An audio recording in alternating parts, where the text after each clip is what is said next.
Hi, welcome to Derek Does. Today, we're going to do this. This is my Singer 112WD180. So it's a 112 machine. It's a 180 subclass, and it's a WD, which means it's made in Germany. I've had two of these machines. This is my second one. I sold the first one. The first one I had was pre-war, and I think I have a picture here. This one is post-war, and it's probably from I'm guessing from the paint job and everything. It's probably from the late 50s, maybe early 60s, but it's a German Singer. So one thing to know on industrial sewing machines, they weren't all made in America. They were made in England, they were made in Germany, there were Russians also made them, but that was just because they took the Singer stuff from Germany after the war, and I think they're made in some other places too. I know Scotland I think makes them too, but maybe not the industrials. But anyway, this is the 112 WD 180. Now this machine's kind of special because it's got this on it. It has reverse. The pre-war machine too, I also had it was a big wood knob because it was pre-war, and they just made wood stuff like that. But this one has a nice milled steel. I'm going to show you this machine, and I'm going to show you what it does. And so if you see one of these, maybe you might want to pick one of these up. So here's the machine. I have it on. This is on just the normal clutch motor. It's not on servo. It looks like your normal 112 machine. Now a 112 machine is a machine, 112 stands for 2 needles.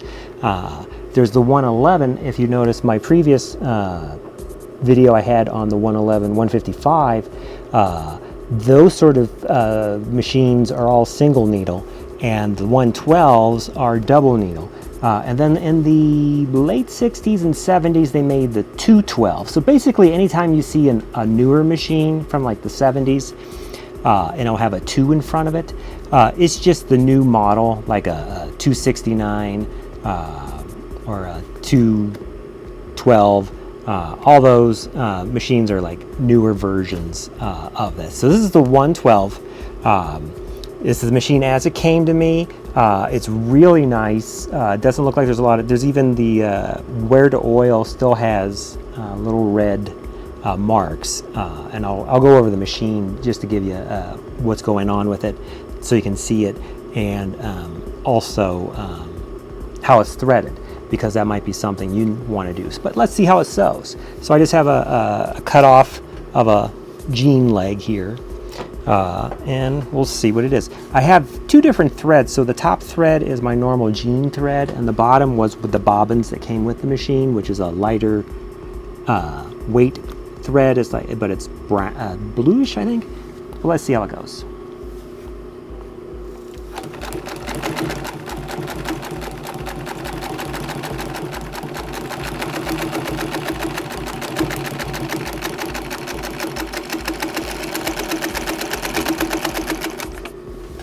It does a really nice job. As you can see, that's the one we just did. That's the back side. Of course, it's a different type of thread, so you can't quite see it quite right. But this is set up as a 1/4 inch. The thing about double needles is you can adjust these to sew 1/4 inch, 3/16. You could do it, but you can't like just change it. What you have to do is you actually have to get a new piece here this actually unscrews, and so you get whatever it is. You could even go all the way up to my original one I had was actually set up for like a 2 inch, so it'd be like for jackets or blankets or something along that nature. But you unthread this piece, unthreads, and then when you lift the machine up, there's some screws down there that you can adjust, and you actually pull your bobbins this way so that the timing matches. And of course, you'd have to get a brand new needle guard or throat to match your whatever your gauge is, and also your foot would have to be changed also. But here, I'll take it off the tripod and show you around.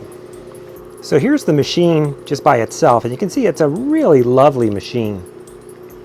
It's a mix of the black and the silver paint, so that's what leads me to believe that this is actually probably a late 50s. And also the Singer looks a little different, and that could just be because it's German.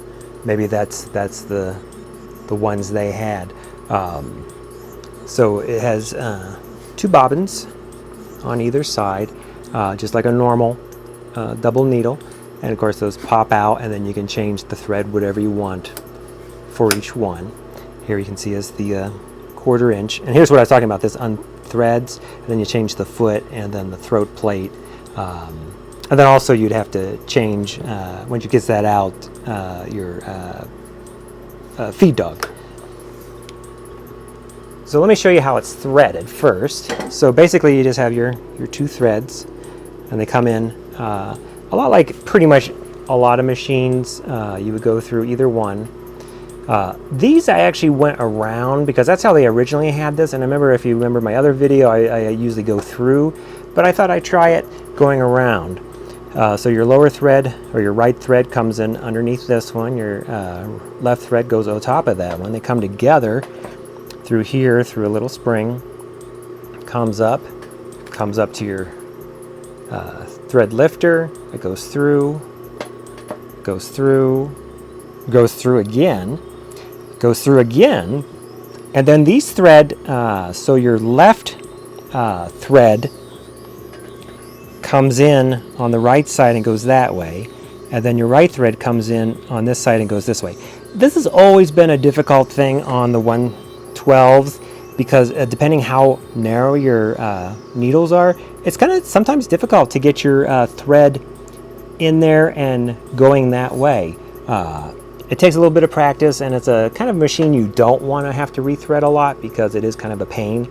But once it's threaded up, everything's really good on it. Oh, I didn't show you the reverse in action, so we'll do that.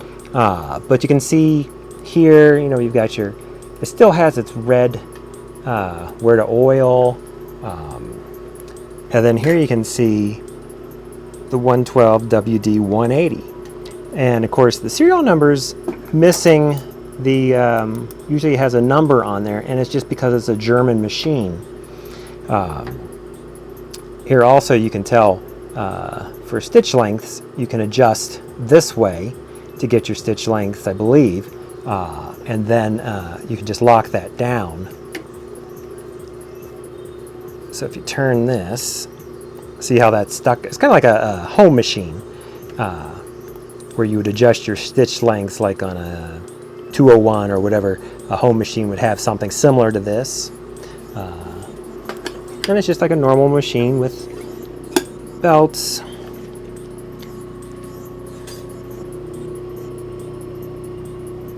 And then I also have an SLF2 on it, which looks good. But let's take a look at the reverse. So what we're going to do, let's lift this presser foot. I'll do this one-handed.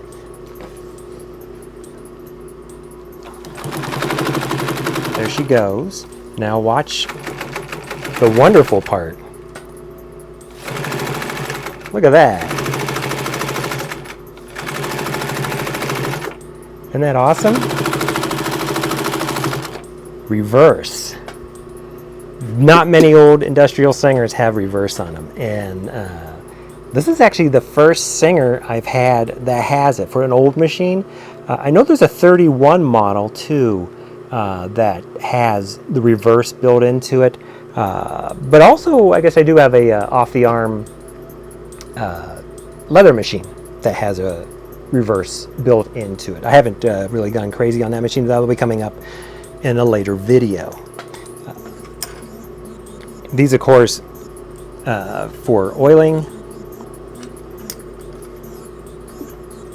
and there it is. That's the Singer 112WD180. That's Let's watch that more.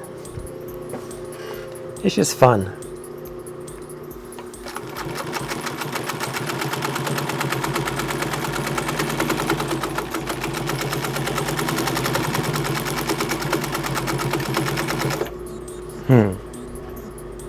Well, there it is. That's the again, the Singer 112WD180. This is a German-made machine. You cannot get this with reverse in any American machine that I'm aware of the 112s.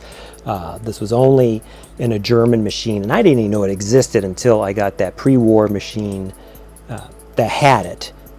And but it was already set up for a really wide gauge, and then this one popped up, and I picked this one up, and I thought, well, I could go and still use the old machine, but I'd have to, again, like I was saying, you have to get a whole new needle set up, a whole new foot, a whole new foot plate, and everything like that, and it just wasn't worth it. If this one's already set up for a quarter, which is kind of what I needed it for, I didn't need the wide one.